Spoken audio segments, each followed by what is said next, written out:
certo? Gravação iniciada, presidente.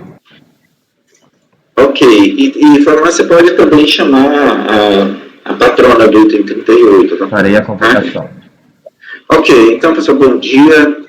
Vamos iniciar a nossa, dar continuidade à nossa reunião de julgamento de janeiro, iniciando a sessão de julgamento do dia 20, do turno da manhã, certo? A gente já adiantou alguns processos voltados para hoje de manhã, certo? Então, a gente vai começar com o item 38, que tem sustentação oral, certo? A gente vai aguardar um pouquinho do patrono ou da patrona. E depois a gente vai passar para a pauta na ordem, então a gente tem que adiantar também alguns processos da tarde, e aí sucessivamente, tá certo? O item 38, deixa eu ver aqui, enquanto a patrona chega, é da empresa TBWA Brasil, Publicidade Limitada, que a relatora é a conselheira Gisele. Opa, bom dia. Bom dia, senhores jogadores. Bom dia, seja bem-vinda à segunda turma da segunda Câmara da primeira sessão. Você é a Bianca? Sim, eu mesma. Obrigada. Bianca, deixa eu só confirmar aqui o teu nome, porque a gente vai constar na ata. Bianca de Oliveira Santos Colnago, OAB São Paulo 406602, é isso mesmo? Perfeito. Ok. Muito bem, Bianca. Eu vou passar a palavra. Por nada. Eu vou passar a palavra para a relatora, ela vai fazer o relatório, depois a gente vai dar a oportunidade para sustentação oral, tá ok? Então, com a palavra, a conselheira Gisele para relatar o processo do item 38 da nossa pauta. Obrigada, presidente. Vamos lá. Aqui é Decomp, compensação de crédito oriundo de saldo negativo de RPJ, relativo ao período de apuração de 1/1 de 2005 a 31/12 de 2005, no calendário 2005. São Paulo proferiu despacho decisório em 1/6, pelo qual homologou em parte algumas compensações. Aqui eu coloquei para os senhores o despacho decisório. Há uma diferença de valor de RPJ devido e eles homologaram, então, parcialmente de todas as pleiteadas, tá? A partir dos saldos constantes da DIPJ, o contribuinte apurou da seguinte forma, eu trouxe já a apuração para ficar claro a composição do saldo, tá? As retenções na fonte, renda para entidades públicas e RPJ pago por estimativa, né? E aqui estaria zerado, eles não pagaram. Então, a gente está olhando para essas duas modalidades de retenção que vão permear o caso. De acordo com o despacho decisório, as informações complementares da análise do crédito foram confirmadas somente as retenções de código 6190, que totalizaram o que ela lançou aqui de 342 mil e pouco.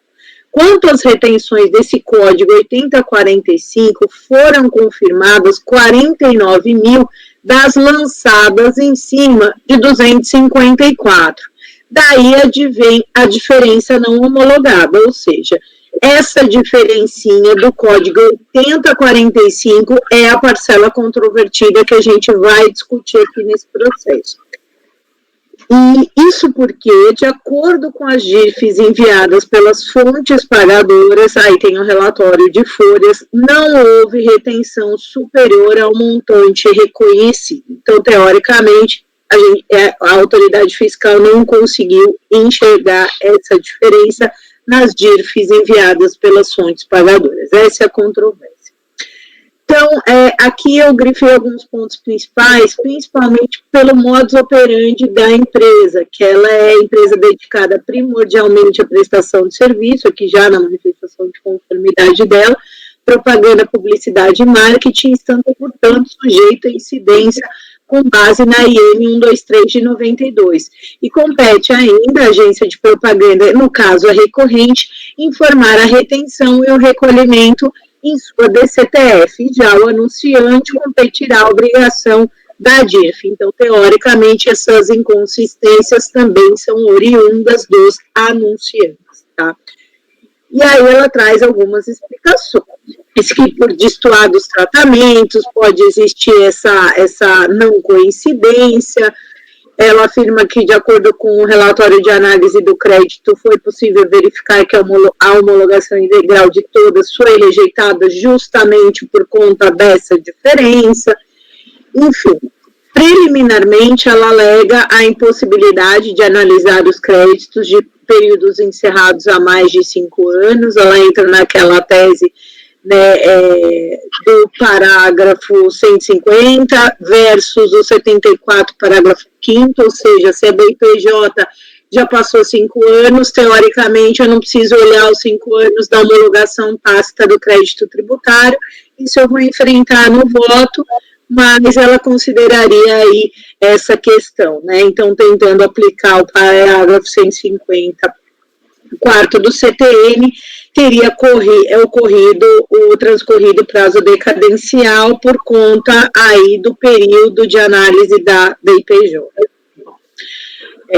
Que mais? Aí ela tece bastante comentário sobre isso, aí vamos ver. Quanto ao direito, ela esclarece que sofreu a retenção na fonte do imposto de renda, eu até grifei para vocês, tá, gente, as partes mais relevantes, no valor total de 593 mil, e desse total, os 342 correspondem a essas retenções do Código 6190, que foram reconhecidas, e as 254 correspondem aos anunciantes, considerando que ao final do exercício apurou 74 de R a pagar, apurou-se esse ano o saldo negativo 521 e a Receita alega que o saldo negativo seria apenas essa metade por conta dessa diferença. Justifica a divergência exclusivamente no regime da 123, por meio do qual ela própria retém e recolhe o DARF no 8045, que compete ainda a ela informar as retenções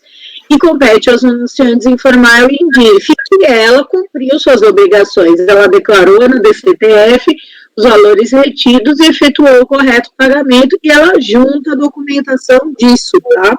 Então, é bem importante frisar nesse sentido. A DRJ, ela acaba por julgar improcedente a manifestação de inconformidade, tá? Entendendo que o foco é na DIRF. Então, o grande ponto da DRJ foi que, embora ela tenha juntado, ela seguiu o racional da sistemática normal e não da peculiaridade das agências de publicidade propriamente da Instrução Normativa 123 de 92, e aí ela acaba, a DRJ, por negar sob esse fundamento, que seria o ônus do contribuinte de provar que ele deveria justificar essa diferença em dívida. Bom, mas aí a gente vai entrar depois no voto, né? Cientificada da decisão, a recorrente interpôs o recurso involuntário, onde reitera as razões apresentadas em manifestação de conformidade, especialmente frisa que, conforme exaustivamente comprovado, está submetida a esse regime específico, por meio do qual ela própria retém e recolhe. Demonstra que cumpriu todas as suas obrigações, uma vez que de fato declarou e efetuou o correto pagamento sobre o código tal. Por fim, registra que compete a ela informar aos anunciantes, mas a eles declararem DIRF. Logo, descabida a motivação da DRJ para fins de não homologar a totalidade das compensações, calcada essencialmente no fato de que as retenções não foram confirmadas em DIRF. É o relatório, presidente. Ok, obrigado, Zé. Então, a doutora tem 15 minutos para a sua sustentação oral. Perfeito, muito obrigada. Bom, senhora relatora, senhores julgadores, muito bom dia a todos. Como já muito bem relatado pela senhora relatora, eu vou aqui passar muito brevemente pelos fatos e mais me colocar à disposição dos senhores em caso de eventuais dúvidas. Bom, o caso aqui, de fato, trata de saldo negativo de RPJ do ano calendário 2005. Em análise do despacho decisório, nós tivemos algumas retenções que foram informadas no Perdecomp e não foram confirmadas pela Receita Federal. Como pontuado pela senhora relatora, as retenções aqui, elas dizem respeito aos valores recolhidos sob o Código de Receita 8045 somente. Apenas para fins de referência, do montante informado no Perdecomp sob esse Código de Receita, nós temos R$ 254,16 mil, dos quais aproximadamente R$ 200 mil não foram confirmados pelo despacho decisório. Diante da não homologação do crédito, a recorrente apresentou a sua manifestação de inconformidade, por meio da qual juntou os seguintes documentos: a DIPJ do período, as BCTFs do período e, mais importante, como DOC 6 da manifestação de inconformidade, os comprovantes de pagamento emitidos diretamente do ECAC, do Imposto de Renda retido na fonte, sob o Código de Receita 8045. A DRJ, ao analisar o caso, negou provimento à manifestação de inconformidade sob o argumento de que a recorrente deveria ter apresentado especificamente o informe de rendimentos emitido pela fonte pagadora. Bom, como é de conhecimento dos senhores, o CARF, muito recentemente, publicou a súmula número 143, nos termos da qual a prova da retenção deve ser feita não apenas com base no informe de rendimentos, mas de forma ampla. Isso é, que o contribuinte deve buscar os meios de prova ao seu alcance para que possa, então, de fato, comprovar a efetiva retenção nos autos. Bom, feita essa breve introdução, passemos então às particularidades do caso, já muito bem frisadas pela senhora relatora. A recorrente aqui é agência de publicidade, como tal, está sujeita às normas da Instrução Normativa número 123 de 92.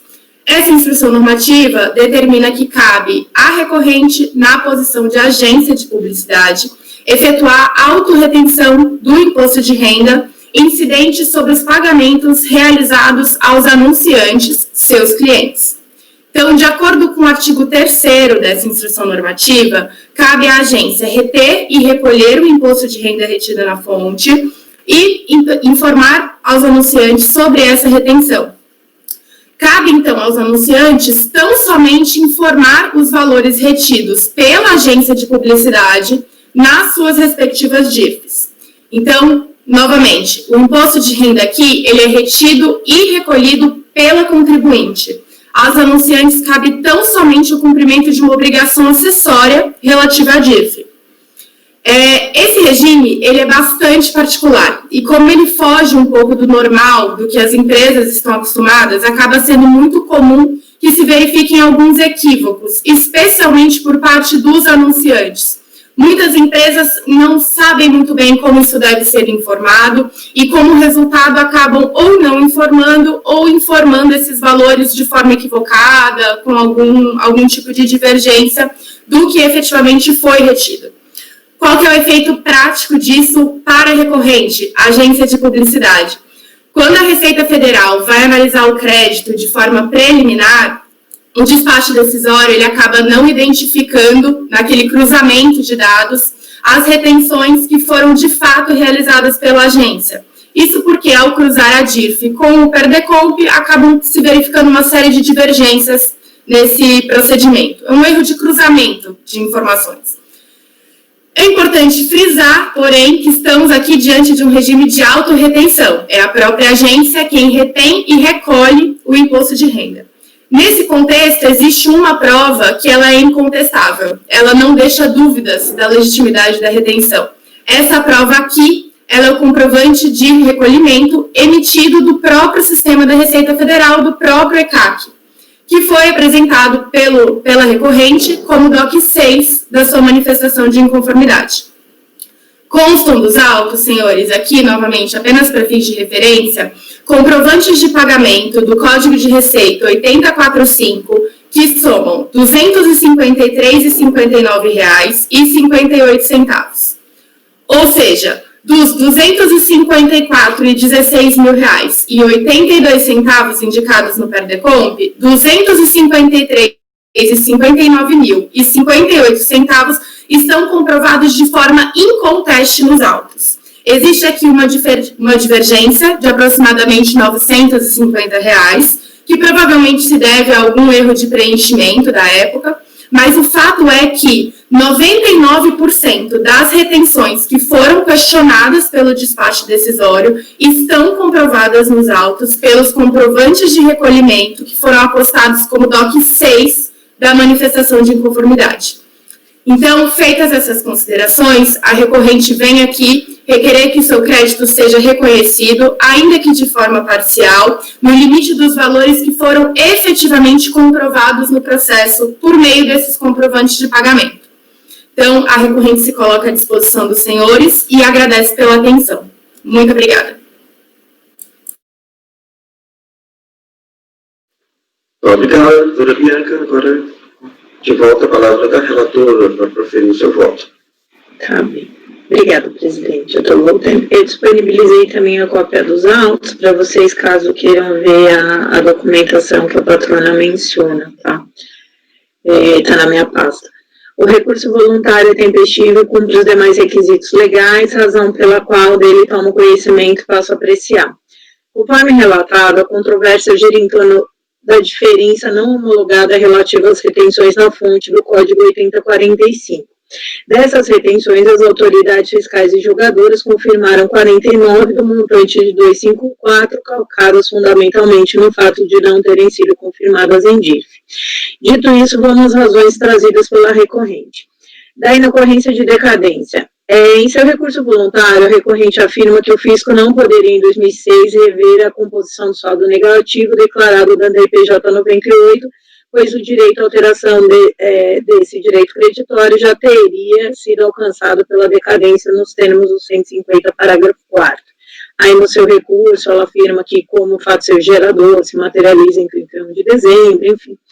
Contudo, já em outras oportunidades, me manifestei no sentido de que o artigo 150, parágrafo 4º, trata da decadência do direito do fisco de constituir o crédito tributário pelo lançamento, algo que não está em questão no presente processo. A norma que regula o prazo decadencial de 5 anos para que o fisco homologue a declaração de compensação é a constante do 74, parágrafo 5º da Lei 9.430, a qual esclarece que a contagem iniciar-se-á na data da entrega da DECOMP e não na data da entrega da DIPJ. Não se pode confundir a decadência do direito de realizar o lançamento sob tributo a pagar com a perda do direito do fisco de análise do crédito pleiteado em compensação. Dentro do prazo de 5 anos para fim de homologação do pedido de compensação, contados da transmissão do documento, a autoridade fiscal pode e deve proceder à análise da documentação fiscal e contábil da contribuinte, a fim de verificar e confirmar a efetiva existência do direito creditório pleiteado. Nesse sentido, há precedentes, inclusive, aí da Câmara Superior. Então, no presente caso, a Perdecomp mais antiga foi transmitida em 22/6/2009, e como a ciência do despacho decisório ocorreu em 12/6, não há que se falar em decadência do exposto, não assiste razão a recorrente ao invocar novamente a decadência no caso em análise.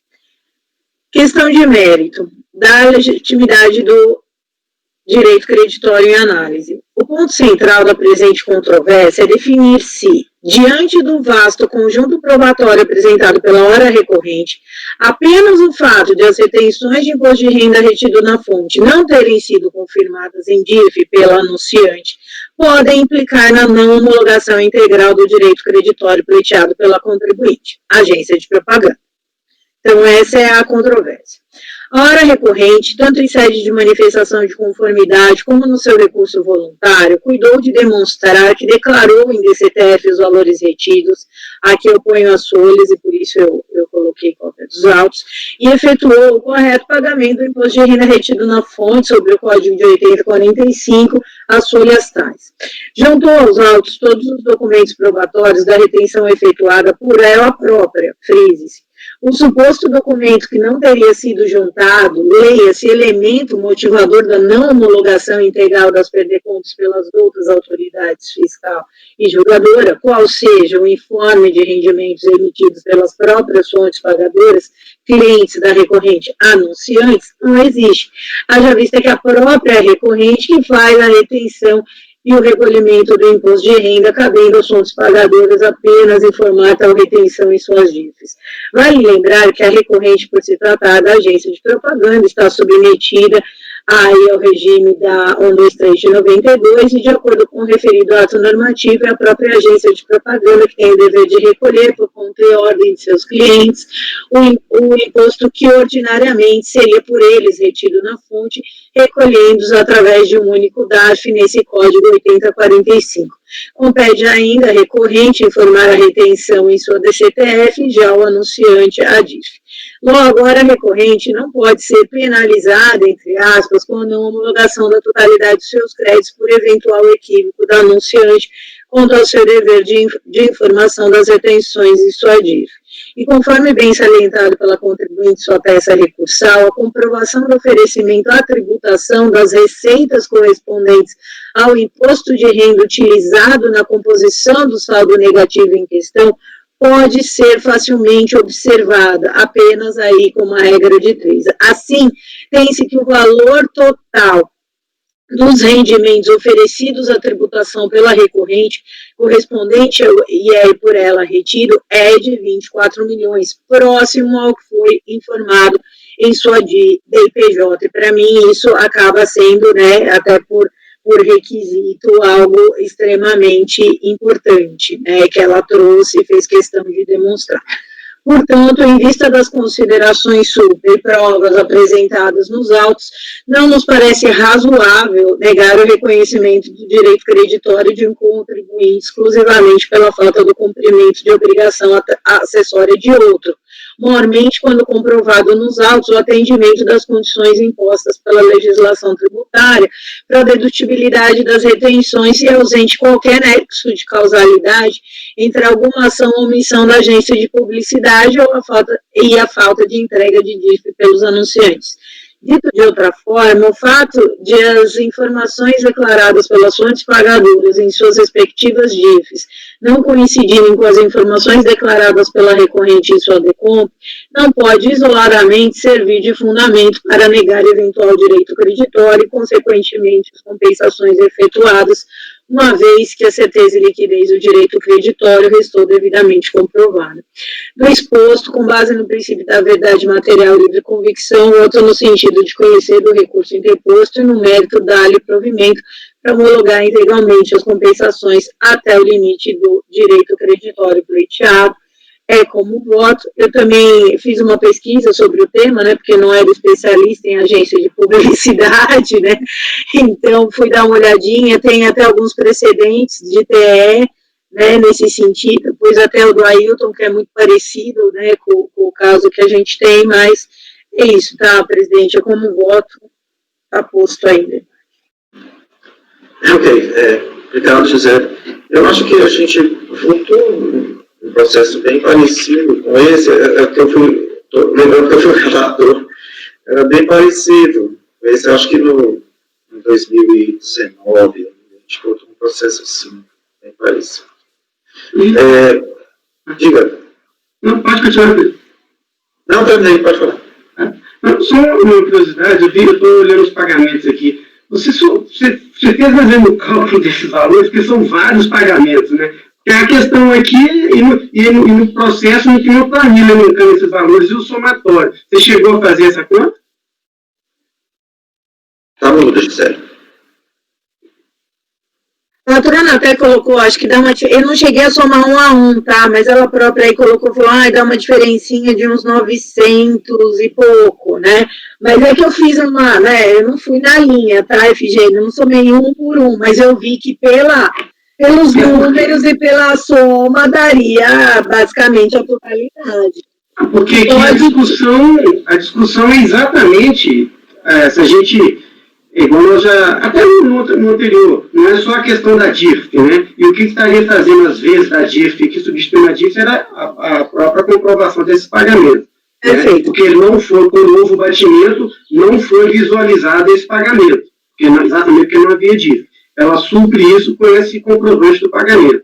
E, normalmente, nesses casos, o que o contribuinte faz? Ele faz uma planilha elencando aquele somatório. E já me deparei com planilhas com somatório errado, algumas vezes, né? Por isso que eu fiz a pergunta. Porque... Eu não somei na unha, Figênia, mas eu posso somar se há alguma diferença, e aí não tem problema nenhum, por exemplo, dar parcial provimento para excluir essa diferença, tá? Eu posso até somar depois na unha. A patrona até falou a diferença da quanto? Se me permite, nós temos aí no Perdecomp um total de R$ 254,16 mil O somatório dos comprovantes de pagamento, de fato, como pontuado pela senhora relatora, existe uma divergência de aproximadamente R$ 900. Esses comprovantes, eles somam R$ 259.058, apenas para fins de referência, por favor, fiquem à vontade para conferir esse somatório. Então, 253.590,58, é isso? 253.059,58. 059,58. Porque a gente pode até especificar esse valor, tá? Para mim. Por favor. Não tem problema nenhum, tá? Eu posso somar, confrontar e se vocês quiserem essa diferença, a gente tira aqui no tocante ao não reconhecimento. Para mim também bem tranquilo. Já que há essa diferença, a diferença foi informada pela Guarda do Conhecimento, né?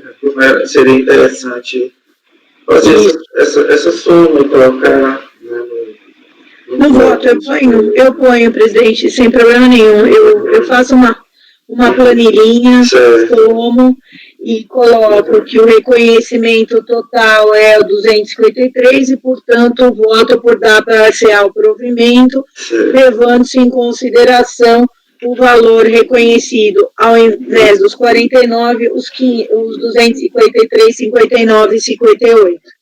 Certo, ok. Tá?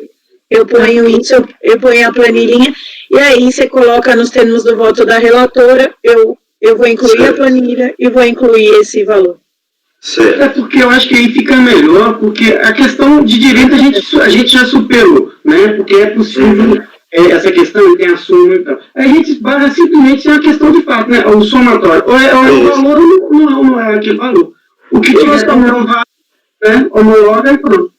Tá certo. Não, para mim sem problema. Eu boto a planilha até para ficar bem claro e deixar aí essa diferença. Beleza. Eu acho que a gente já votou, mas eu acho que o Jefferson e o Wilson, não sei se já votaram processos parecidos, está tranquilo aí para você? Eu já entendi na TF também uma situação dessa. A gente está propagando exatamente isso. Então, o fato deles fazerem o recolhimento, né, confessar em DCTF, não acontece que está feito. Certo. Então, acho que a única questão realmente é isso, né, dessa diferença. Como a gente está se baseando nessa prova, e a gente teve conhecimento disso, então tem que estar consignado no bloco. Eu acho que é só isso. Tá, joia. Tranquilo, né? Ok, então podemos ir para a votação? Sim, certo. Então, só para revisar o voto da relatora, no sentido de dar provimento parcial ao recurso voluntário para homologar a compensação até o limite do valor reconhecido, e aí ela vai fazer uma... 253,59.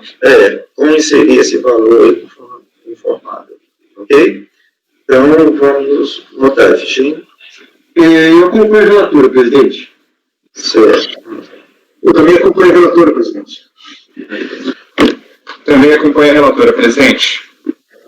Acompanho a relatora, presidente. Ótimo. Também acompanho a relatora, então o resultado ficou dar provimento parcial por unanimidade, certo? Reconhecendo o direito de crédito comprovado, tá certo? Que é esse total de 253,0, coisa que eu não decorei, ok? Ótimo. Então, doutor, muito obrigado pela sua participação. E aí eu peço para vocês retirar da sala que a gente vai continuar aqui. Né? Claro, bom dia a todos, muito obrigada. Bom dia, felicidades. Bom dia. Deixa eu só anotar aqui. Eu depois, Nilson, só vou somar mesmo para ver se é esse valor final que ela deu, tá? Certo. Gisele, Enfim. eu levantei essa questão porque assim, eu já tive com planilhas que você vê aqui o valor tudo certinho, somatório, você vai fazer o teste, é mania de quem vai verificar. Ai, que horror, né? Infelizmente, mas infelizmente... Feio. Bom, mas tudo bem, eu vou fazer bonitinha, e se for esse valor, se não, vai reduzir um pouco, ela já entendeu. Não, e ela mesmo falou que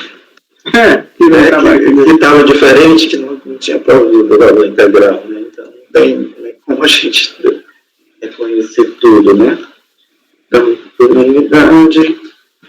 É que ela foi tão bonitinha nas retenções que eu falei assim, e na DCTFs, eu fiquei muito preocupada em bater as retenções, as DCTFs, e eu falei, não vou precisar somar 1 a 1, né? Eu falei, não é possível, mas agora que você falou, Efigênio, eu vou ficar esperta, eu vou somar. Quando tiver um volume muito grande aqui, até para digamos que tenha lá, sei lá, um período muito grande, a gente adota aquele procedimento, concede e manda para a delegacia para poder adotar os procedimentos. Entendeu? Perfeito. O último ano da sessão teve um caso meu que era um volume considerável. A matéria mas é um volume muitos dados. E aí fica inviável para a gente. Né? Perfeito, obrigada. Vamos tocar o barco que nós estamos na sessão do dia 20 pela manhã. Encerrada a prioridade, porque as videoconferências são prioridade, a gente deve voltar para o fluxo normal da nossa pauta, porque nós já adiantamos o julgamento de alguns processos, ou quase todos. Então, nos itens da pauta 20, 21, 22, 23, 24, 25, 26, 27, 28, 29, 30, 31, 32, 33, 34, 35, 36 e 37 já foram julgados ontem. Acabamos de julgar o item 38, certo? E também já foram julgados ontem os itens 39, 40 e 41, 42 e 43. Com isso, devido às especificidades da nossa reunião de julgamento desse mês, nós encerramos a pauta da manhã do dia 20. Como temos ainda algum tempo, vamos adiantar o julgamento de alguns processos, certo? Do período da tarde. Diga, Fegê. Eu estou preocupado, assim, naquela questão que ele citou de abrir e fechar a sessão. Eu acho que aqui vale a pena. Porque ele citou, e tem essa questão das 6 sessões para os conselheiros dos contribuintes, não é isso, Gisele? Porque acho que tem aquela questão, não é isso? Porque o que acontece? A gente necessariamente vai vencer a pauta da tarde, muito provavelmente vai começar a de amanhã. Isso. Que será O plano é esse. O plano de falível é o seguinte. A gente, porque assim, eu fico incomodado, certo? Abrir e fechar em outro horário. Eu prefiro, o resultado é o mesmo, mas eu prefiro fazer assim, de antecipar dentro do nosso, porque também é permitido antecipar, tanto é permitido antecipar o julgamento, o processo, como é permitido antecipar o início da sessão, certo? Então, é possível antecipar algum processo, a gente vai deixar sempre algum processo para as outras sessões de julgamento, tá certo? Então, vou sempre deixar, como essa de hoje, pela manhã, tinha um processo, né? E a gente abriu para julgar as coisas. A gente vai sempre julgar pelo menos o processo, já até reservei. A gente antecipa, vou deixar um processo. Se a gente conseguir vencer toda a pauta da tarde, eu não vou julgar toda a pauta, eu vou deixar pelo menos um processo, certo? Que já está marcado. E já passa para a pauta de sexta de manhã, antecipando também. Mas fica sempre o processo não julgado para a sessão de sexta de manhã. E aí, no final, se ainda tiver tempo, aí é que eu vou abrir sessões, assim, antecipar as sessões. Essa alternativa eu prefiro... É uma lógica diferente, mas dá na mesma. Tranquilo. Só não vai poder fazer... como a gente falou ontem, né, só não vai poder antecipar o início da sessão de sexta à tarde, porque a gente tem a sustentação oral na sexta. Sim. E aquilo que a gente começou de sugestão e não de objeção. Sugestão não, de lembrete. Tranquilo, né? Eu pensei, são duas alternativas possíveis, né, permitidas. Eu prefiro assim. Ok. Então, gente, dando continuidade, vamos antecipar o julgamento, julgamento de alguns processos já da pauta da tarde, certo? Então, vamos começar, vamos dar continuidade, então, no julgamento, agora com o item 44 da pauta, a empresa Fast Jeans, comércio de confecções, que você relatado pela conselheira Gisele, que tem a pauta. Agora é a saga da Gi. Então vamos lá. Estava muito folgada ontem. Estava muito tranquila ontem, agora é minha saga. Agora é minha vez. Vamos lá. Aqui é em deferimento de pedido de opção pelo regime do Simples Nacional, apresentado relativo ao ano calendário de 2018. Conforme expresso no termo de indeferimento, com a data de registro, vocês sabem que eu gosto, né, de frisar as datas de registro, tudo por conta daquela tese, né, a pessoa jurídica incorreu em situação impeditiva ao ingresso do Simples Nacional, o que se deu em razão da existência de débito não previdenciário perante a Receita, cuja exigibilidade não se encontrava suspensa, R$50, está aqui. Cientificada, a interessada apresentou em 28/2/2018 manifestação de inconformidade, na qual afirma que parcelou os débitos que constavam do ato declaratório de exclusão. Aqui a gente está em termo de indeferimento, mas depois vamos chegar lá. E fez nova opção pelo Simples Nacional, mas, para nossa surpresa, a empresa em questão não foi aceita. Aduz que o débito descrito no termo foi parcelado e, ao final, requer sua permanência no regime simplificado.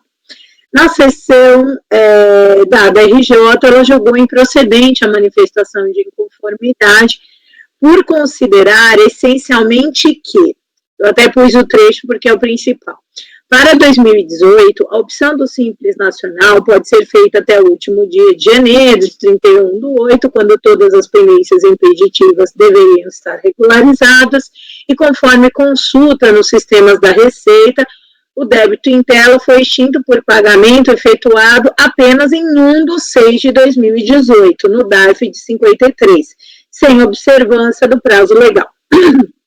Cientificada da decisão, a recorrente interpôs recurso voluntário, onde reitera as razões trazidas em sede de manifestação, em especial que o débito foi pago, então, portanto, ela não pode ser penalizada, e traz argumentos de ordem constitucional para fins de justificar a suposta ilegalidade do termo de indeferimento.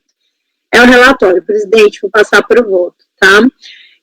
O recurso voluntário é tempestivo e cumpre os demais requisitos dele, tomo conhecimento, passo a apreciar.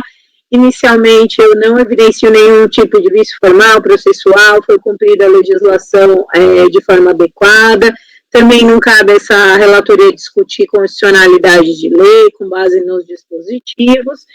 E no mérito já, então, né, pulando já essa questão, no mérito, conforme relatado, a controvérsia decorre do fato de hora recorrente ter efetuado o pagamento do débito apenas em um dos 6, sem observância, portanto, do prazo legal constante da resolução, qual seja 31/1/2018, com efeito, a DRJ acabou por manter o indeferimento. Já em outras oportunidades, essa relatoria se manifestou no sentido de que, nos termos do artigo 31 da lei complementar, é possível a regularização das pendências no prazo de 30 dias contados da ciência da comunicação do termo de deferimento pelo contribuinte. Aí eu ponho aquele meu racional que os senhores já conhecem, tá? E justamente mostrando que o indeferimento traz o inciso 5º, aquela história lá, para justificar esse prazo.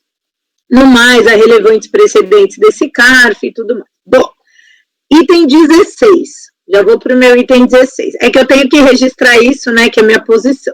Ocorre que, em concreto, o recolhimento foi realizado em 1/6/2018, fora dos 30 dias contados a partir da ciência da comunicação do termo de indeferimento, vez que seu registro oficial está datado de 15/2/2018. Se a gente até levar em consideração a manifestação de conformidade para a ciência, também não daria, ainda que por essa minha linha mais extensiva do prazo. Logo, ainda que se adote aqui a interpretação menos restritiva quando comparada com a constante da resolução acolhida pelo DRJ, a regularização ocorreu de forma intempestiva, com efeito merece ser mantido o termo de indeferimento. Diante do exposto, voto no sentido de conhecer e no mérito negar-lhe provimento, é como voto. Ok, sim, obrigado. Debates? Não, tranquilo. Vamos falar. Oi, Presidente, desculpa, eu só queria estar colocando meu posicionamento, já me adiantando aqui. Eu entendo que, assim, quando no pedido de opção pelo Simples Nacional, ele pode estar fazendo, ele tem um período que ele tem de prazo para poder fazer o pedido, né? Que é dia 31 de janeiro do início de cada ano. O que ocorre é que, assim, ele pode fazer um pedido antecipado, ele vai acompanhando pelo site, pelo portal, qual que é a pendência que ele tem. Então, e ele tem um prazo para estar regularizando essas pendências, né? Então, eu entendo, assim, que feito um deferimento não tem prazo, né? Depois ele está fazendo uma regularização, uma vez que ele já tinha conhecimento das pendências. Então, então só para poder adiantar no meu voto, eu acompanho a relatora, mas pelas conclusões, nesse caso. Wilson, exatamente, você levantou, porque, na verdade, a gente devia ter aberto a discussão, porque aqui na turma tem esse posicionamento. Eu concordo com o seu posicionamento, acredito que o meu também concorda nessa linha, então há essa divergência aqui na turma. Eu também, e já voltando, presidente, eu vou pelas conclusões, entendeu? E aqui essa matéria, a discussão é exatamente essa que você colocou, como é termo de opção, a gente considera que é até o final do mês de janeiro e tal. A Gisele, ela entende que 30 dias nós todo o voto. Então, nesse caso não dá nenhuma divergência, mas nos outros casos dá divergência. Então, eu vou dar as conclusões. Exato. O que acontece? No caso do Simples Nacional, o prazo é até maior, porque ele faz o agendamento em dezembro. Certo? Então, assim, ele já sabe que há algum empecilho, já quando ele faz o agendamento ali em dezembro. Né? E aí ele já tem um prazo para resolver isso daí. Aí é que vem o pedido. Quando entra janeiro, aí é que vem o resultado. Né? É uma nova informação, digamos assim. Pelo menos você tem esse prazo adicional aí, que acaba sendo que é legal, né? Para regularizar. Só que assim, e aí eu concordo em regra plenamente, né, com você que disse o seguinte: olha, se não regularizar até o prazo legal, né, a gente não pode aceitar aí a inscrição, tá certo? A conselheira Gisele, ela tem essa tese que é acompanhada também pelos conselheiros, e aí essa divergência na turma, né? No sentido de que ela pode melhor esclarecer, me corrija se estiver errado, no sentido de que esse prazo pode ser flexibilizado, não para a data fixa de 31, mas para a data do conhecimento, né, da ciência do indeferimento, ou, no caso, indeferimento, né, da inclusão no ensino, né?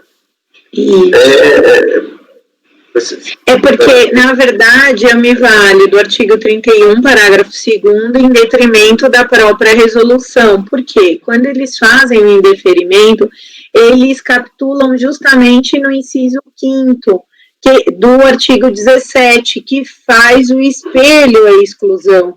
Então, nessa medida que eles capitulam em deferimento no artigo 17, inciso 5º, que faz menção à ciência da comunicação da exclusão, a gente interpreta que, se o indeferimento está capitulando no 17.5, é plenamente aplicável o artigo 31, parágrafo 2º da lei complementar, para dizer, né, na exclusão das microempresas, você vai falar, não, Gisele, mas é para a exclusão, não para o termo de indeferimento, mas como o termo de indeferimento traz o mesmo artigo 17.5, eu posso puxar a prerrogativa do artigo 31, parágrafo 2º, para entender que é a partir da ciência também do termo de indeferimento e não só da exclusão. E aí alguns conselheiros também entendem nessa linha. Eu entendo, tá, Wilson, eu entendo também, né, a postura de vocês três, mas é uma situação que, como vai em benefício e dada esse tratamento aos micro e pequenos empresários, às vezes a dificuldade da própria compreensão, né, você vê, é cabeleireira, são pessoas que, assim, não tem nenhum nível de familiaridade com isso. Então, às vezes, né, a gente parte do pressuposto que é muito fácil entrar na internet acompanhando, e às vezes para essa pessoa tanto é que os dispositivos constitucionais trouxeram esse tratamento, e aqui eu não estou fazendo uma alusão de constitucionalidade, mas até também se a gente for entrar em questão, né, da hierarquia, lei complementar, resolução, então eu bato muito nessa tecla, né, eu só consigo enxergar as resoluções do Simples à luz da lei complementar. Se ela dá margem extensiva alguma interpretação contrária ao contribuinte no sentido do microempreendedor e dessa dificuldade, eu tendo a ter essas interpretações mais abrangentes, digamos, à luz da lei complementar.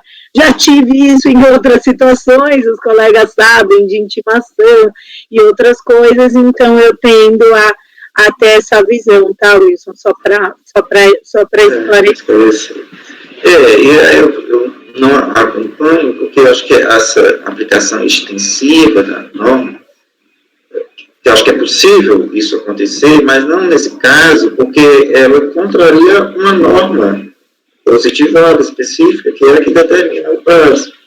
Né? Eu poderia aplicar a aplicação extensiva no vácuo legal, né, normativo, mas aqui não há vácuo, eu não sei né, em aplicar extensivamente a norma, para derrubar uma outra que tem validade. Né? E, embora, e é isso que eu queria deixar claro, que eu acho possível, já botei em alguns casos, de não aplicar essa norma que determina o prazo final, né, 31 de janeiro, ou no último dia de janeiro, né, o último dia de janeiro, excepcionalmente, né, em algumas situações fáticas, excepcionais, a gente pode até flexibilizar o pensamento. Situações fáticas são essas. Aquele contribuinte tentou regularizar e por motivos que independiam dele não foi possível regularizar.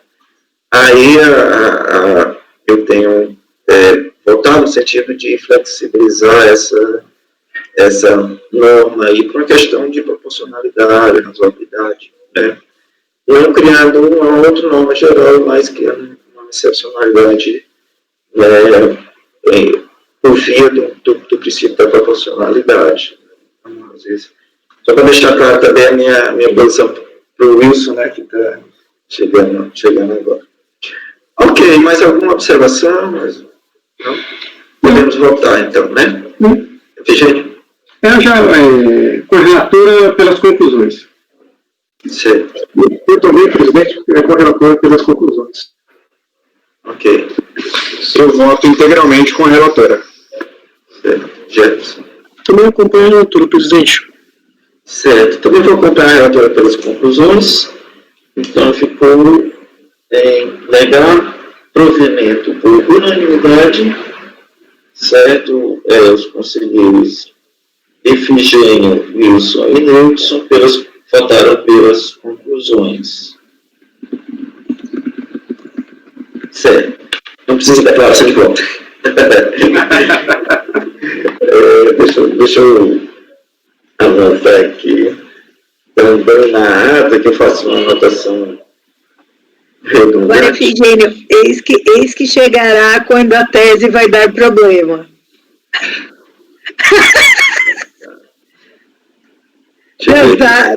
Tá mudo, você tá mudo. Certo. Não, Eu ia te fazer essa pergunta. Tem algum? Próximo. Com certeza. Eu já ia te fazer essa pergunta. Tem algum que a tese que não bate? Vai dar problema. É o próximo. certo. Então, vamos para ela, né? Vamos para ela.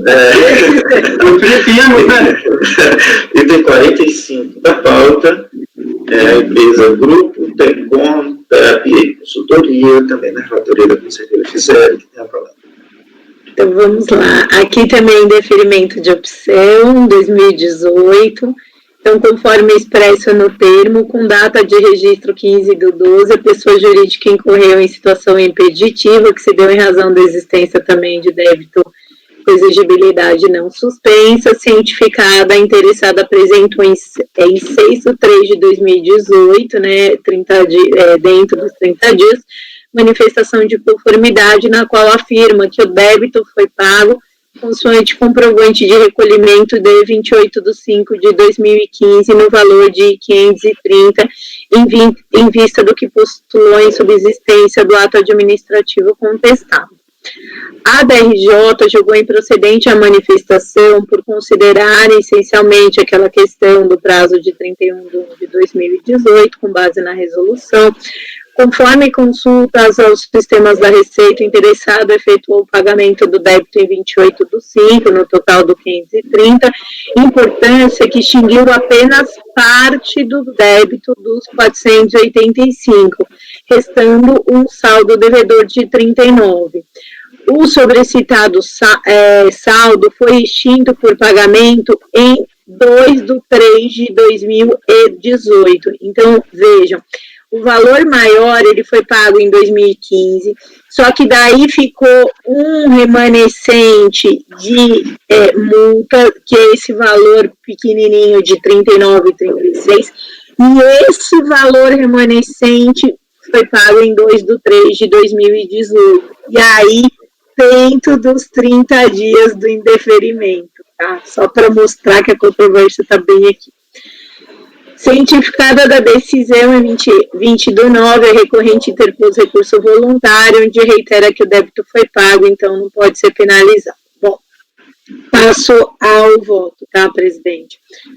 O recurso voluntário tempestivo e cumpre os demais requisitos. Inicialmente, cumpre consignar que o termo de indeferimento é datado de 15/2/2018, restando também incontroverso o fato de que a hora recorrente possuía um único débito, fato este esclarecido pela própria decisão de piso, porque a própria recorrente, se vocês verem inicialmente o termo de opção no processo, ele traz esses 525,12, mas não era isso, esses 500 e pouco já tinha sido pago em 2015, o que remanesceu foi esses 39 e pouquinho. Então, a própria recorrente, no começo, se perde. Poxa, será que eu estou devendo os 500? Ela estava achando que devia os 500, mas ela própria já tinha pago 500 e pouquinho em 2015 e remanesceu a diferença da multa, tá?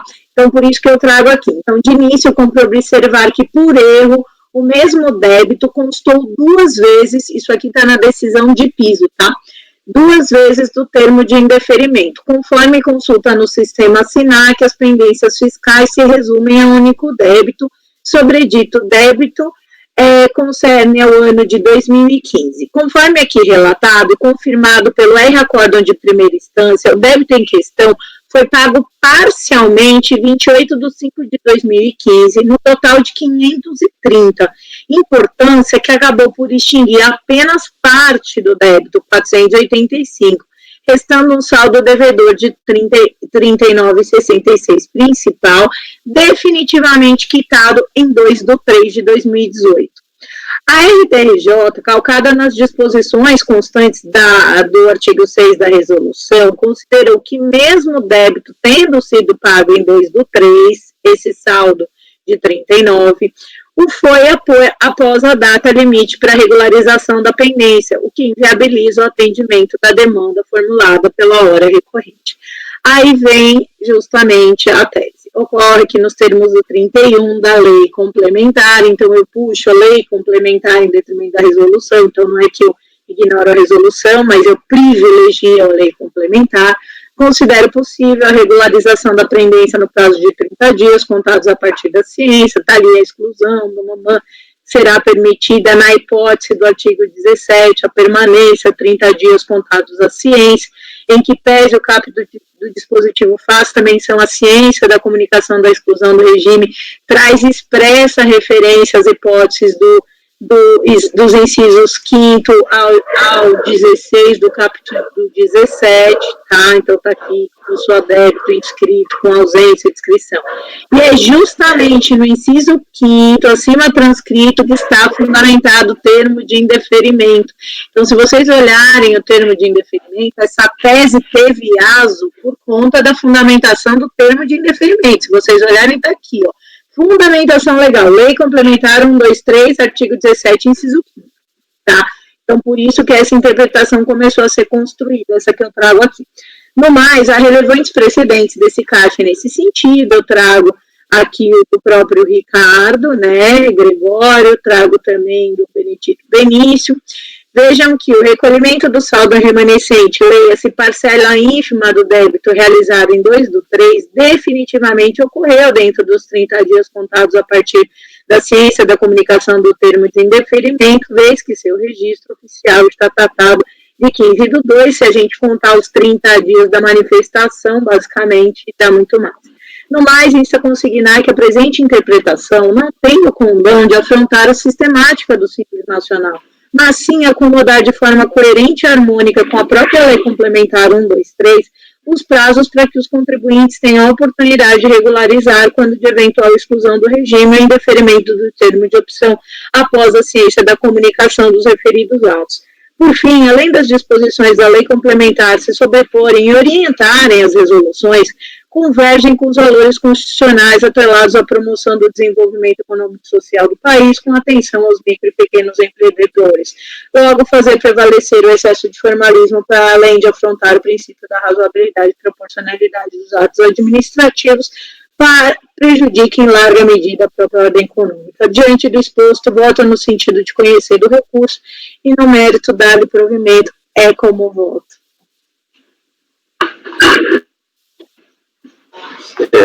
Toda moeda aqui no processo, né, no voto da DRJ,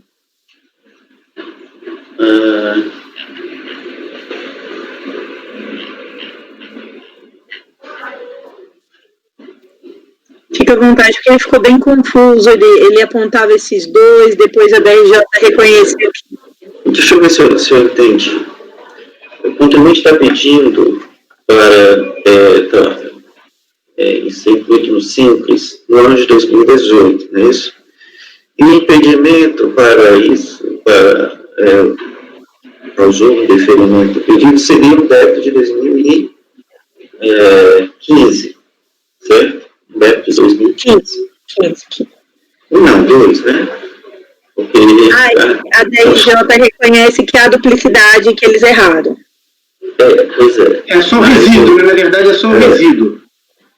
Não, no termo lá, o indeferimento, né, aponta os dois débitos, mesmo valor com esse período de apuração. Então lá, período de deferimento aponta os 2 débitos. O contribuinte diz assim, não, eu paguei isso daí, certo? Aí a DRJ diz assim, olha, realmente você pagou em 2015, né, que a gente está vendo, organizando 2018, né? A DRJ disse assim, olha, você pagou em 2015, tem a duplicidade, é só um débito, mas tem um débito, certo? Tem um débito. E esse débito não é os 525, que realmente você pagou uma parte. Lá em 2015, mas você deixou de pagar os 36, né, esses 36, então realmente você não pode entrar em cima por esses 36. E aí o contribuinte em março, ou em fevereiro, né, quando foi que ele pagou os 36? Foi em 2/3/2018. Pronto, em 2 de março, ele vai lá, paga os 36 e recorre. Acho que é essa a situação fática, né? Muito bem. Eu não sei. Para mim, esse é um caso de excepcionalidade daqueles que eu citei. Por quê? O contribuinte foi induzido a erro, né? E pela DRF. A DRF apontou 2 débitos de 500 e tal. R$500, quando só existia um de 36, certo? Já que boa parte desses 500 estão apontados pela DRF, ele já tinha pago, né? E a DRJ reconhece isso. Então, na verdade, ele tinha um débito de 36 que não foi apontado no termo de deferimento. Foi apontado 2 com valores diferentes, apesar de ser uma espécie de apuração. Eu entendo. Foi apontado um débito, não? Foi apontado 2. O de 525, que era total, só que na verdade não era 525, era 39. Mas o Nelson tem razão. No primeiro termo de indeferimento, ele joga 2 débitos de 500 e pouco. Está no relatório da BRJ. Está no relatório. Eu ponho no meu voto, inclusive. Está no relatório da BRJ, ele transcreve o termo de deferimento. Os 2 débitos, exatamente. Os 2 débitos de valor de 525. Bem confuso. Na verdade, ele duplica o débito, né? O mesmo débito. Exatamente, exato. Ele duplica o mesmo débito. Exato. Uma confusão aí na cabeça do contribuinte. Aí a BRJ, mesma coisa, está duplicado. Duplicado, ali, todos, mas é um só ali. E mesmo assim, é um só, não é desse valor. Porque já foi pago quase todo. Já foi pago quase todo. Não são 525. É só 36. 39,66. Então, assim, e aí o contribuinte vai lá e paga os 36. Mesmo fora do prazo, é verdade. Nilson, dentro desse que você está colocando aí, aproveitando exatamente essa linha, imaginemos o seguinte: quando ele vê esse primeiro detalhamento do débito, esse primeiro detalhamento que está no relatório, ele puxa lá, vê lá, 2 débitos de 525 e 12. Vai fazer um somatório. Eu estou devendo 1.050 e 24. Puxa vida. Eu vou ter que verificar e tal. Agora, vamos colocar o quadro fático considerando a empresa do Simples. Ele da linha que está dizendo. Eu verifico que, olha lá, tem uma pendência. Quanto é que é? 39,6. Aí eu vou pagar isso lá porque eu fico livre. Esse é muito cenário. Assim que ele soube do problema, ele pagou. Né? Ou seja, se tivesse sido apontado lá quando ele fez o agendamento, se tivesse sido apontado a pendência de R$36 ou R$39, sei lá quanto é, certamente ele teria pago, quando ele pagou em março, quando ele soube lá do interferimento. Então, se tivesse sido... Vamos colocar aqui. Houve erro de ambas as partes. Ele pagou atrasado e tal, e houve erro da Receita, porque colocou em duplicidade. Isso. Ele tinha... Ele foi prejudicado o erro. Só que o erro o erro que ele cometeu, ele foi muito mais prejudicado porque ele ficou um período sem opção. Se optar pelo Quer dizer, ele tinha débito, tinha. Mas a DRF não informou o débito que ele tinha. Informou equivocadamente. Outras coisas que confundiram aí. Inclusive, se eu não me engano, eu já votei, eu estou lembrando aqui, eu já teve voto, eu acho, no sentido de que foi passada informação, como se eu tivesse sido induzido a erro, em alguns casos, de informação equivocada, e isso fez com que ela adotasse uma outra postura. Acho que tem voto não nessa linha. Tem uma situação aqui também que se corrobora essa questão de confusão. Se vocês verificarem na folha 15 do processo, tem uma outra lista de débitos aí que foi emitida em 31/1 de 2018, que tem também CSLL. Isso realmente... Ou seja, só complica ainda mais a situação. Não, exatamente. Isso aí realmente eu acho que é um caso excepcional que fica confuso, não dá para exatamente saber quais são. Aí, dentro dessa lógica, quando a gente tem esse... Veja bem, igual o Nilton colocou, e dentro dessa discussão, isso é totalmente oportuno, né, que essa tese que a Gisele traz, não é que concordemos, não é que eu concorde com a tese. Não, vocês vão falar são questões excepcionais que fogem, e aí eu vejo que não é nem questão somente da tese, Gisele. Porque é o seguinte, é uma excepcionalidade que ela vem em função de todo o contexto, como a gente estava analisando. Qual que é o contexto? O contribuinte, eu estou tentando abrir aqui esse Mas, Efigênia, eu posso até pôr, eu sei que vocês vão votar pelas conclusões, mas eu vou fazer um parágrafozinho. É que... Interessante observar isso. Interessante observar essas... porque assim, na verdade, eu já fui direto na tese, porque minha tese resolve o problema, né? Mas aqui não é só a tese, né? Aqui tem outros elementos. Sim, mas assim, eu não preciso adotar milhares de linhas para... Não. Sabe o que eu acho que o que aconteceu aí, o Efigênia, é o seguinte. Quando você... Não sei como é que estão os sistemas agora, mas o que acontece? Quando ele fez a emissão numa data, aparecia só um débito, né? E no sistema da Receita são dessa maneira mesmo. Quando você, dependendo da data que você faz uma extração no relatório, me aparecem débitos diferentes.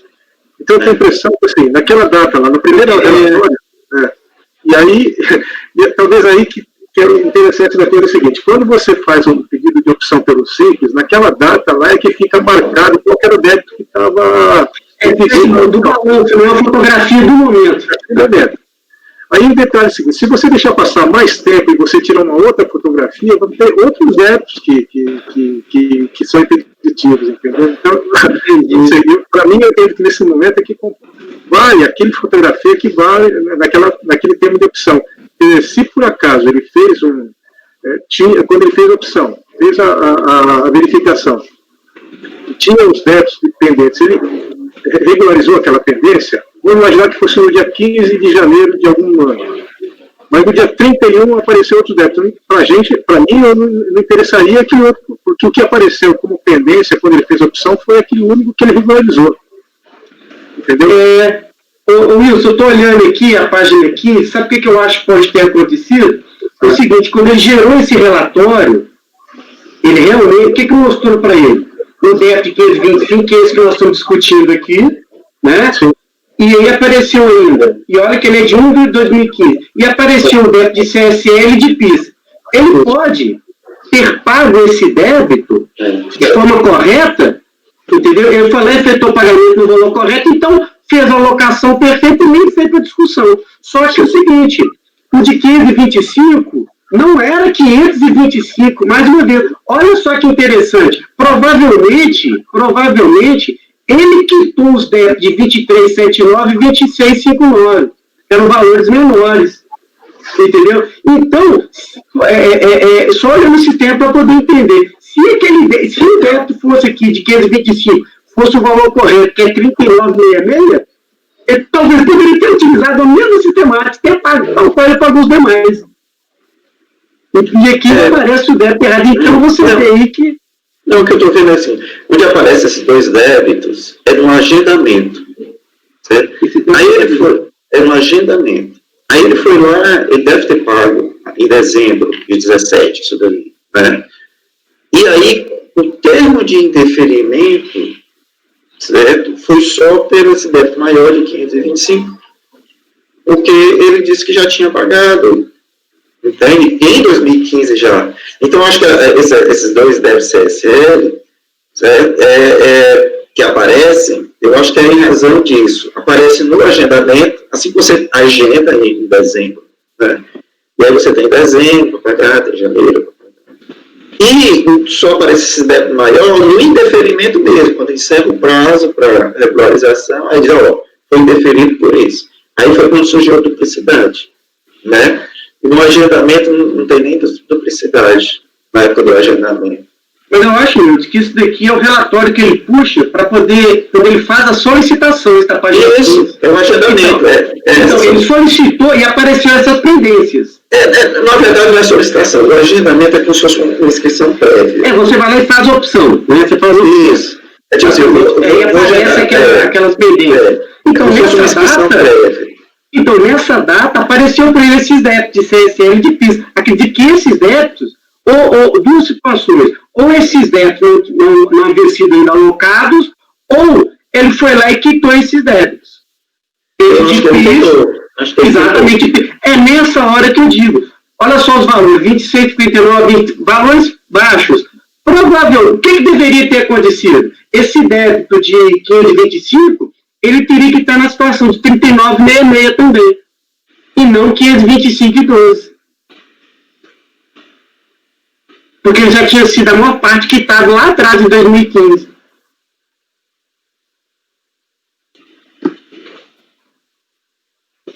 Milton? Eu vi. Eu acho que esse débito, para mim, não é problema. Eu acho que é isso mesmo. Eu acho que ele quitou. Eu estou vendo aqui o voto da BRJ.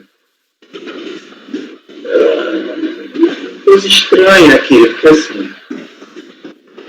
O item 12 do voto da BRJ, que é, digamos assim, o voto está aí, né? A Assembleia está aí. Conforme consultas aos sistemas da Receita Federal, o interessado efetuou o pagamento do débito de RPJ em 2015, no total de R$530. Certo? E realmente ele tem comprovante de. Deixa eu ver aqui. Ele tem comprovante de pagamento, né? Ele apresentou na manifestação de conformidade o comprovante de pagamento no valor de R$530. Certo?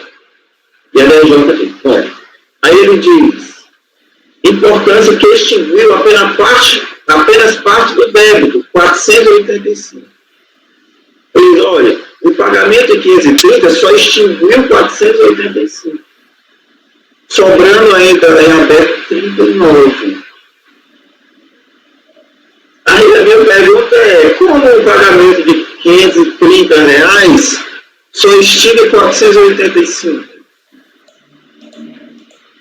Sabe por quê? Porque o débito era o período de apuração, imputação proporcional. O período de apuração é 1 de 2015. 1 de 2015. Ele pagou em 28 de 5 de 2015. 4 meses após.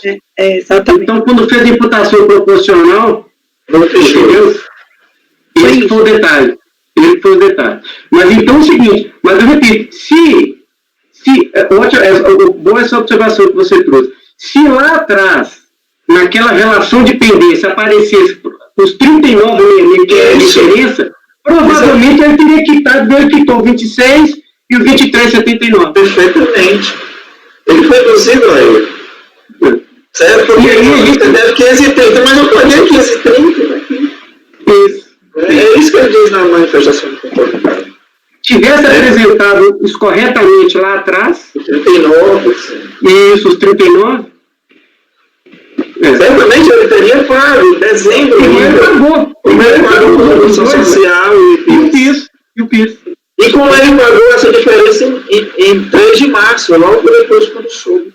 E pode acontecer, Wilson, pode acontecer do seguinte, olha só que interessante, analisando aqui o valor do IRPJ e de CSL, esse 23,79 pode ser também exatamente a diferença de pagamento em atraso tal qual acontecer com o IRPJ. Pelos valores. Pode ser a mesma coisa, porque ele foi lá e pagou. Entendeu? Pois é. Então, Também acho. né? Pois é. Então, Gisele, você vai fazer alguma alteração no voto? Não, na verdade eu vou deixar como está, aí eu vou criar um item 18, que eu já fui criando aqui, pois assim, mas vocês vão pelas conclusões de qualquer jeito, porque eu não vou mudar o... Claro. Teoricamente. No mais, cumpre destacar que houve real desencontro nas informações prestadas pela própria autoridade fiscal, de forma a gerar insegurança ao contribuinte. Em um primeiro momento, constou do termo de indeferimento o valor em duplicidade de 525,12. A RDRJ reconheceu essa duplicidade, confirmou o recolhimento parcial em 28 de 5 de 2015, no montante de 485,46. Logo, o que de fato gerou indeferimento foi o saldo devedor dos 39,66, principal, quitado definitivamente em 2/3. E, nesse sentido, fica claro que o próprio contribuinte foi induzido a erro. Logo, também sob essa perspectiva, razoável acolher tal regularização. Perfeito. Desculpa. Pode falar. Não, só isso, eu só quis fazer constar, porque eu acho que é relevante, e assim, também vocês se sentem confortáveis para que eu pus um parágrafo aqui, ainda que vocês votem pelas conclusões, só para... Não, eu agradeço, porque eu acho que isso daí é desnecessário, uma declaração de voto, né? É isso, eu quis facilitar a vida de vocês. Obrigado. Ok, podemos falar? Estão de acordo? Isso atende vocês? Assim, Atende. Perfeitamente. Com a relatora pelas conclusões, presidente. Ok, Eu também acompanho a relatora pelas conclusões, presidente. certo. Alexandre. Eu acompanho a relatora, presidente. Também acompanho a relatora, presidente. Ok. Eu acompanho a relatora pelas conclusões. Então, ficou assim: dá provimento por unanimidade e Efigênio, Wilson e Nilson votaram pelas conclusões. Ok. Vamos ver o próximo.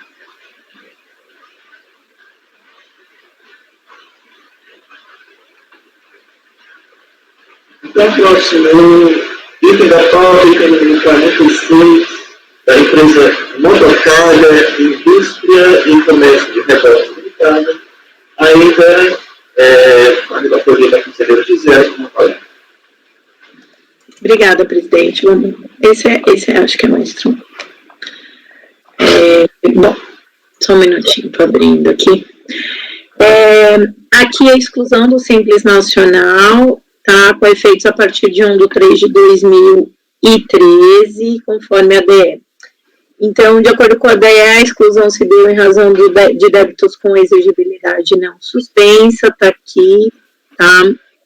Eu ponho sempre a tela. Inconformada com tal deliberação, a contribuinte apresenta a manifestação, alegando em síntese que não é devedora do débito não previdenciário em cobrança pela PGFN, vez que teria sido incluída indevidamente no polo passivo de execução fiscal originariamente formalizada em face da empresa L própria indústria, inclusão esta na qualidade de sucessora com base no 133. Eu tenho 3 casos assim, vocês vão ver bem as diferenças e as conduções aqui.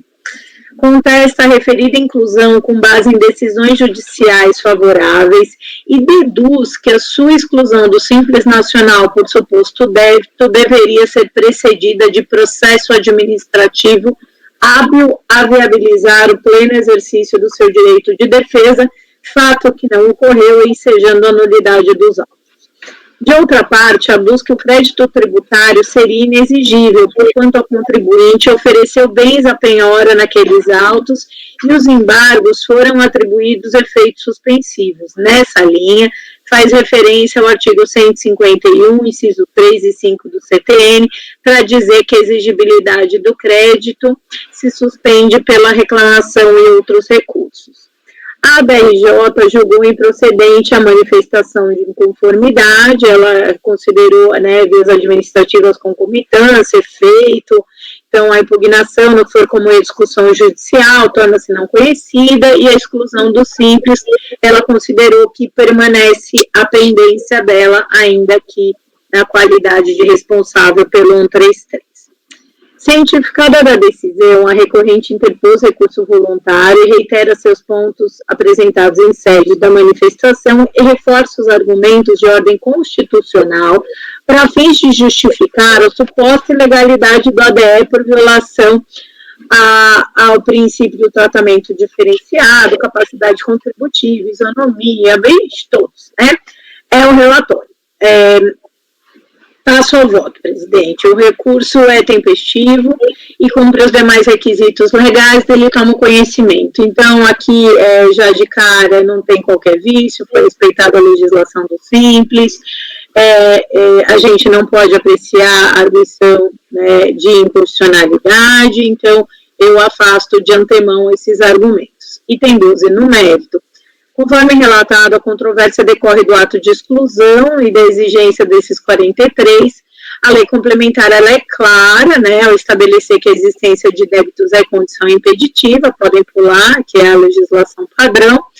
Item 15. No caso em tela, o prazo para a empresa regularizar as pendências impeditivas a fim de garantir a sua permanência se encerrou em 27 de 10 de 2012, ou seja, 30 dias após a data de ciência do ato, em 3 de 9, ocorrido em 26 de 9 de 2012, assim sendo, o ADE combatido merece ser mantido. Vejam que a própria consulta de débitos após o prazo para regularização demonstra que a inscrição permaneceu ativa. Bom, tudo bem. E, conforme bem consignado na decisão de piso, a hora recorrente não nega a existência de débito perante a PGFN, mas contesta a sua inclusão no polo passivo na qualidade de sucessora e corresponsável pelos débitos tributários da sucedida, bem como entende que os débitos com execução ajuizados estavam com exigibilidade suspensa mediante oferecimento de bens à penhora. Ocorre que, no mérito, quanto à sua inclusão no polo passivo na qualidade de sucessora, bem como a exigibilidade daquele crédito, estão postas no judiciário. Então, eu não posso aqui discutir essa questão de inclusão ou não no polo passivo pela súmula CARF 1. No mais, o voto condutor de primeira instância cuidou de registrar que, até o presente momento, a situação não foi revertida pela via judicial, ou seja, a empresa permanece vinculada no débito tributário, pendendo a apreciação de seu recurso de apelação conclusos para relatório e voto. Aí em consulta ao site do TRF, essa relatoria verificou que o status processual continuou o mesmo. Por fim, ainda que o débito tributário ensejou a exclusão da hora recorrente, ensejou a exclusão da hora recorrente do Simples Nacional tenha sido garantido e atribuído efeito suspensivo aos embargos da execução, para fins de considerar que o valor em litígio está com exigibilidade suspensa, seria necessário demonstração cabal de que tais incidentes processuais e as respectivas tutelas jurisdicionais específicas se deram dentro do prazo de 30 dias da ciência do ADE, o que não se verifica em concreto.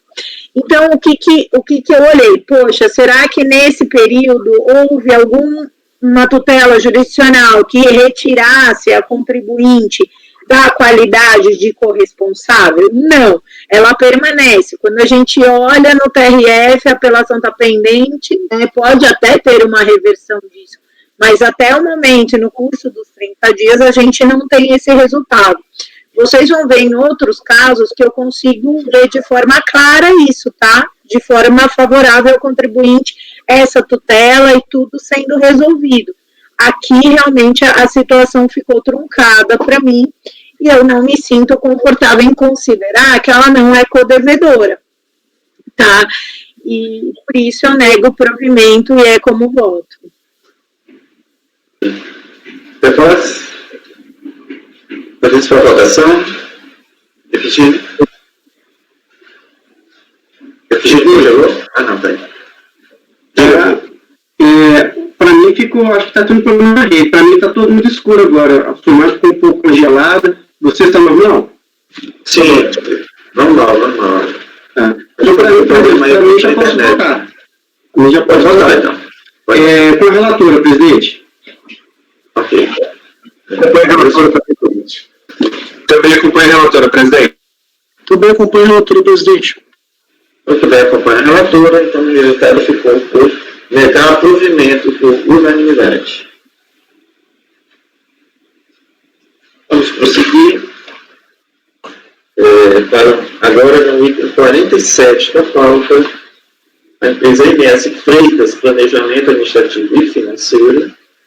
Também o processo também vai ser relatado pela conselheira Gisele, que tem a palavra. Obrigada, presidente. Deixa eu só dar uma olhadinha. A saga da Gisele agora, né? Eu acho que ele é bem parecido com o anterior, tá? Tô vendo aqui. Peraí, vamos. Então, aqui também é excluída do Simples Nacional, por débito com exigibilidade não suspensa, tá com inscrição aí na Fazenda Nacional.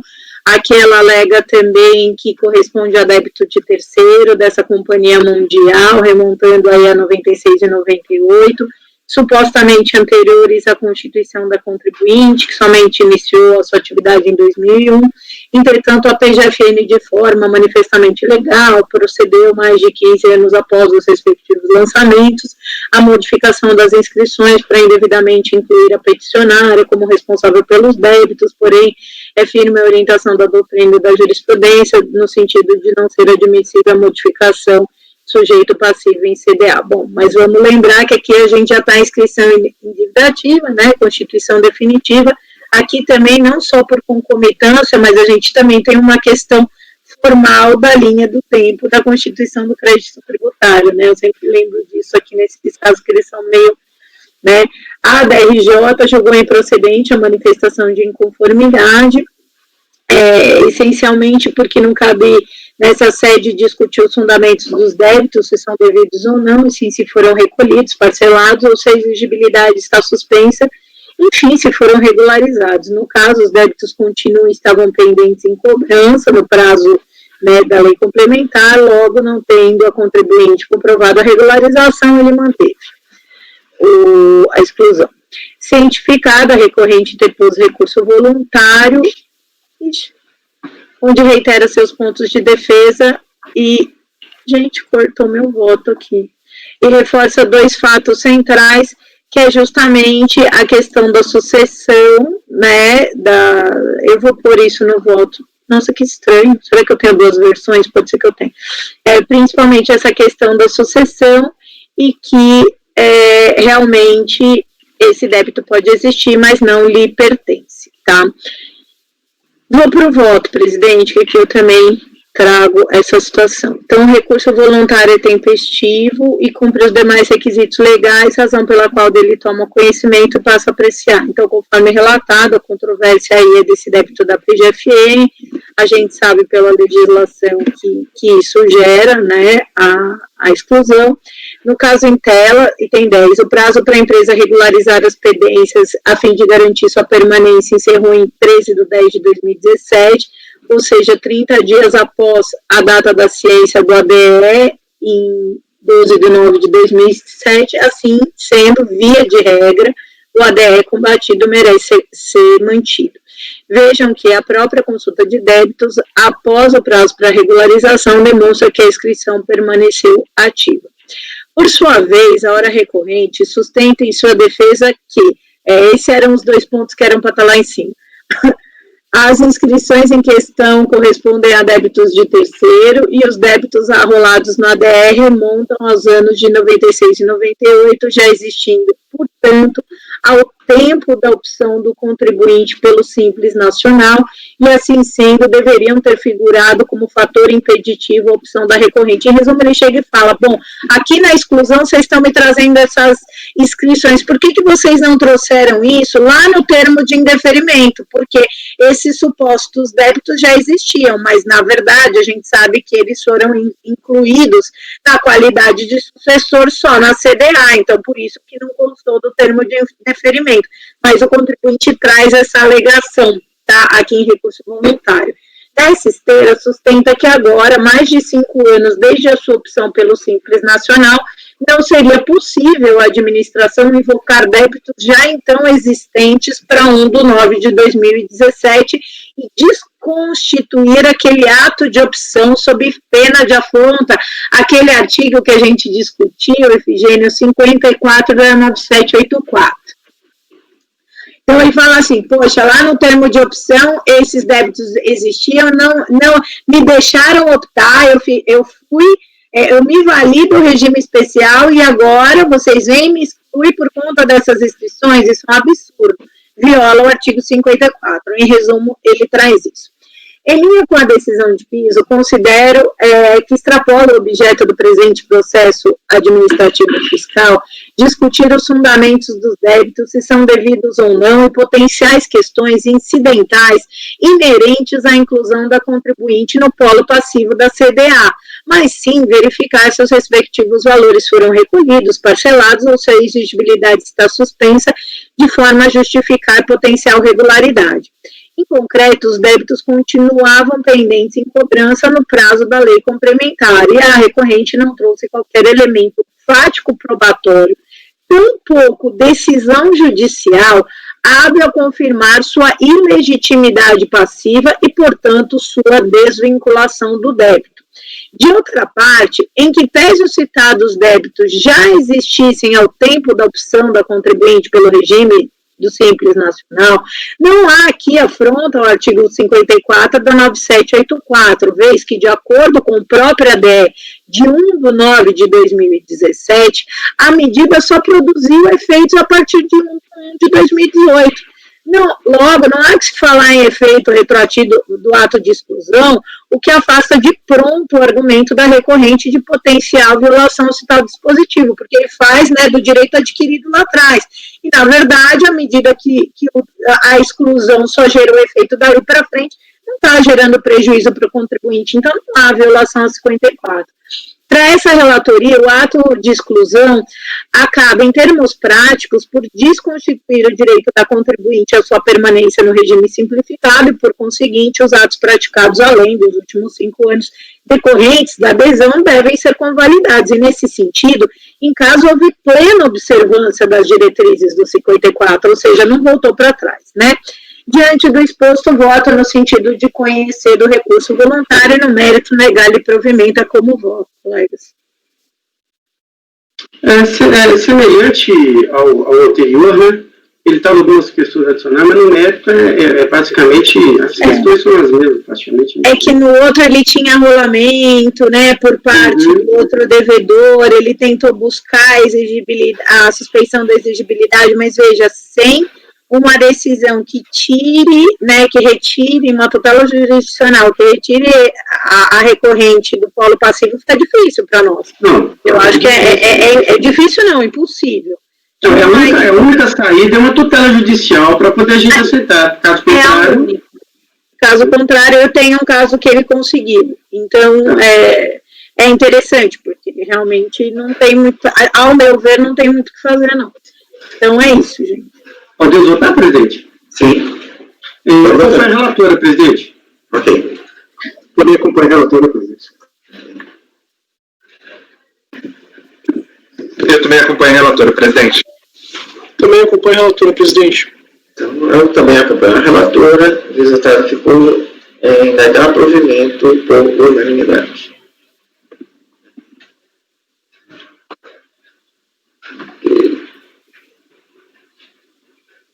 Vamos então ao item 48 da pauta. A empresa Rodrigo Piccoli Madeira Ele vai ser relatado pela conselheira Gisele. Aqui, gente, a situação é idêntica, tá? Só para resumir, mesma coisa, ele tem um débito com a PGFN inscrito. Aqui a grande diferença foi que, quando a DRJ foi apreciar a manifestação de inconformidade, ele também traz a alegação que ela foi incluída indevidamente. Também tem ela entra com uma exceção de pré-executividade para tentar defender essa ilegitimidade passiva, mas quando a DRJ foi apreciar, não tinha, ela considerou que não houve a regularização tempestiva à luz da legislação do Simples, e até o momento a contribuinte não tinha sido retirada do polo passivo conforme pleiteado judicialmente. Então, por isso, a DRJ indeferiu a manifestação de inconformidade. Em sede de recurso voluntário, depois onde, reforça, nossa, gente, eu estava tão maluca esses dias, reforça que o juízo da segunda vara civil determinou a exclusão da contribuinte do polo passivo da execução fiscal e, por conseguinte, deve ser declarado insubsistente o ADE e mantida a empresa do Simples, onde esclarece. Só para Bom, é o relatório. Então, eu passo para o voto, gente. O recurso é tempestivo, cumpre os demais requisitos, eu tomo conhecimento e passo a apreciar. Conforme relatado, a controvérsia decorre do ato de exclusão dessa inscrição no valor de 24 mil. Teoricamente, aí tem a legislação, no caso em tela, o prazo para a empresa regularizar, a fim de garantir, teria sido 16/10/2017, ou seja, 30 dias após a data da ciência, na consulta ela ainda constava. Por sua vez, a hora recorrente arguiu ser indevida a sua inclusão no polo passivo na qualidade de sucessor e corresponsável dos débitos tributários da sucedida, e sobre esse aspecto, o R-voto condutor da decisão de piso assim se manifestou. Então, assim, no caso, ainda que exista discussão judicial em relação à responsabilidade, até o momento não houve a suspeição da sua exigibilidade. Por outro lado, observe-se que a manifestante não foi retirada do polo passivo. Aí ele vai, até eu grifei, em consulta ao correspondente processo, verifica-se que o pedido da empresa ainda encontra-se pendente de decisão judicial. Os atos encontram-se atualmente na fase conclusos para despacho, assim, até o presente momento, a empresa é considerada devedora e, portanto, aplicável aí às disposições do Simples. Logo, quando da decisão de primeira instância, a interessada não estava amparada por eventual causa suspensiva, tampouco por decisão no sentido de excluí-la do polo passivo citado executivo fiscal. Ocorre que, em sede de recurso voluntário, a contribuinte traz conjunto probatório a demonstrar que o juízo da segunda vara civil de Veranópolis reexaminou a matéria, reconsiderando a decisão judicial que manteve a empresa Rodrigo no polo passivo do feito e determinou sua exclusão por reputar não ter havido efetiva sucessão da empresa nos seguintes termos. Aqui, gente, até reproduzi, tá, a decisão e grifei as principais partes da decisão, inclusive a própria madeireira recolheu o débito na execução fiscal, tá? Então, noticiou o executado madeireira que realizou parcelamento, não foi pagamento, parcelamento que foi confirmado pelo exequente, que requereu a suspensão do prazo de 180 dias, após em diversas oportunidades, renovou o pedido de suspensão. Aportou agora pedido de reconsideração, apresentado por Rodrigo Piccoli Madeira, referindo que a pessoa jurídica optante pelo Simples Nacional, que sua inclusão no feito provocou a exclusão da empresa, causando-lhe transtornos e prejuízos irreparáveis. Aí eu grifei. Também os proprietários são distintos. A primeira possui como proprietário Rodrigo, conforme documento, sendo o único proprietário. A segunda possui o Nelson Antônio, que se refere que são sócios a Lourdes e o Nelson. Ambas as empresas estão situadas em endereços distintos. A empresa madeireira André está situada na via. Enfim, eu pus até a decisão do juiz que está fazendo esse disclosure. Agora, no curso do processo, houve o parcelamento da dívida pela executada, tendo o exequente requerido sucessivamente a suspensão para acompanhar o efetivo cumprimento do parcelamento, que até o momento vem sendo cumprido. Assim, nem mesmo sob esse aspecto se justifica a permanência da empresa Rodrigo Piccoli no polo passivo, porquanto sua inclusão visava tão somente assegurar o pagamento da dívida. Assim como tais considerações, reconsidera a decisão que manteve a empresa do Rodrigo no feito e, por conseguinte, determina a exclusão da empresa do polo passivo por reputar não ter havido efetiva sucessão de empresa. Bom, portanto, verifica-se pela decisão acima exposta que a hora recorrente foi incluída no polo da execução fiscal e, assim sendo, excluída. E assim sendo, não é mais co-devedora do débito que ensinou sua exclusão no Simples Nacional. No mais, o referido débito, inclusive, já foi parcelado pela real devedora. Em vista dessas circunstâncias, deve ser cancelado o ato declaratório e mantida a empresa no regime do Simples Nacional. Nesse sentido, voto conhecer o recurso e dar provimento como voto.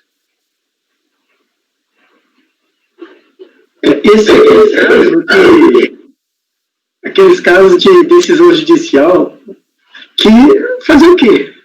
Não se discutir. Se não houver debate, eu vou pegar presidente. É o que eu acho, né? No fundo, nesses casos, eu acho que tem que ser isso mesmo. Ou tem uma situação assim, ou é igual aos outros que tem que negar. Não tem. Não tem. A DRJ agiu corretamente, porque não tinha. Ele combateu aquilo, então a decisão judicial, cumpre-se. Foi a relatora, presidente? Ok.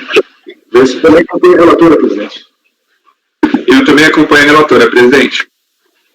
Também acompanho a relatora, presidente. Eu também acompanho a relatora. Então, item 48 ficou dar provimento por unanimidade. Então,